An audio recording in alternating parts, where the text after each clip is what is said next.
Ara mi rí bí kéde pé ìtọ́kàrí kọ́tàkọ́rí lè bọ̀.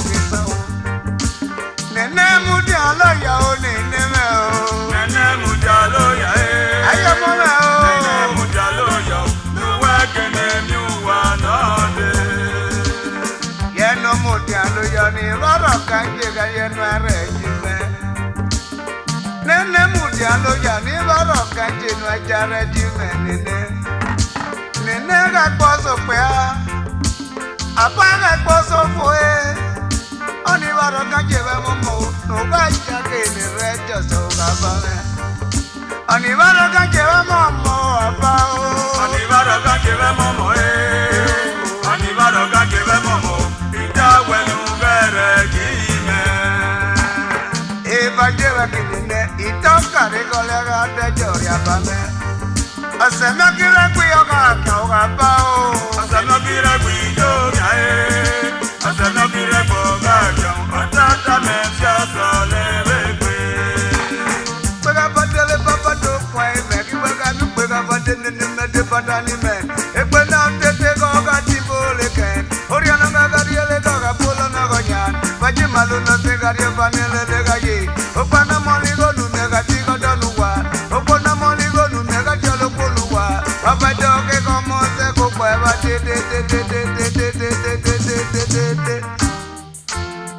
Neme no jobo. Apa me no joe. Gari alupo nene. Ama Wakire yegbe. nene. Neme no jobo. Aba me no joe. Gari alupo nene. Wakire yegbe. aba Neme no jobo. nene. Me no joe. Gari alupo nene. Wakire yegbe. Yati nene ma yenu ga yomo dini nomo. Yato jepo mame, o jepo ma yenu mi pa me rona o. Yati akimya o, akimya mati sekondi no. Yato jepo mame o jepo ma yenu ga jepo me ni rona. Ipe baba je yawo yo, lebe kele to jepo ma o me. Asana kila kuyoka nyao ni nime. Asana kira kuyoga Asana kira kuyoga Atata meja sole bebe. Nene no japo, apama no joga ajo papa o, fuwa kara yeko esa o. Neme no jobo. Gene gene o, Apa me no joe. Gari alupo nene. Buwa kire yegbe. nene. Neme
yate ọmọ náà lẹ́gbẹ̀ẹ́ àbá ọmọ náà lẹ́gbẹ̀ẹ́ nílé níbẹ̀ bòjò bàbá rẹ̀ àtàrí àwẹ̀pẹ̀ iná ọmọ náà tó wọ́n àwẹ̀pẹ̀ bẹ́ẹ̀ bò.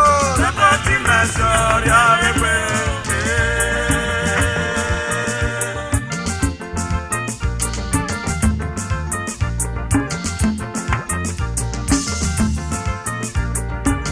Alaji Fuma, one of the best I am marketer.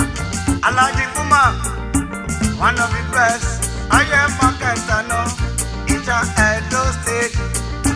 Happy Peso Guanoa. Samuel Fuma, Asaria. Happy Amurpano. Bill Guano.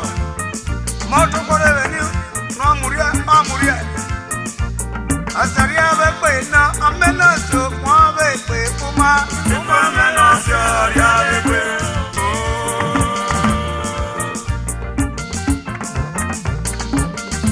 Babu wa kodi nori ojagbe obi undu mu na adari bi koteko kodi ye ojagbe na obi undu mu na adari bi Kaduna asenulu mega kona po ikodi ni me enebo kuna o anamara de kodi ni o ajagbe menjebo na kodi ni me o nigate asari abepe na amena so kwa abepe kodi Ati ni mẹ́sàn-án rí àwẹ̀pẹ̀.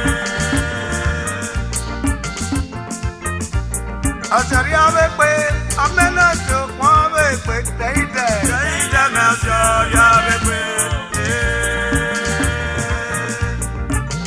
Manuel Nubiato Payo one of the best oil marketer Emmanuel Obiato Payo Ija Edo State Ani Emmanuel na Osaboka no no mwego Baba Amona no de na Amona no no Amona no na kwe no Emmanuel Yebaga kwe mi mane no bia me Koko Sarabe kwe amena to kwawe kwe Manuel Amẹ́ mẹ́nà sori àwẹ̀pẹ̀.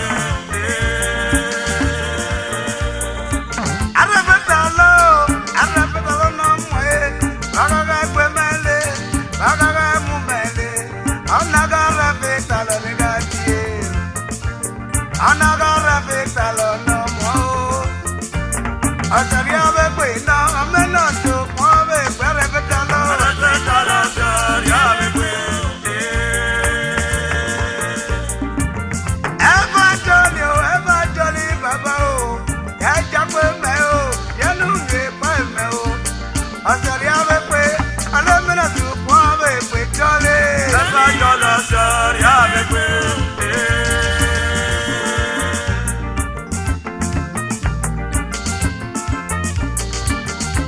Ate omo, apolu se iwago se repa. Ate omo, wasopo, ukita maika bonobo, sivasta me, nari wewa kwa o, yo wasopo, ukita maika waga, agare me, no biege mado, ya polu se watole waga maika, amedu me, no bi borele, apolu se wato maika o, amedu. Ese nulu me amedu giwa pa na pe o sale bulwaga o sale o baba me era moina o na pe mo ame me na se we opa o baba o Era moina barista o Era moina o. o Era moina na pe mo ame me na se we opa. o era moina Era moina o. o Era moina na pe mo ame me na se we opa. ebule me o Era moina o. sado Era moina sado o. daba o Era moina na pe mo ame me na se we opa.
Militations, Adam Valley, Egani Petrol.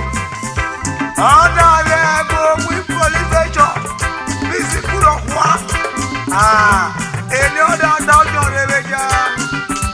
What talk I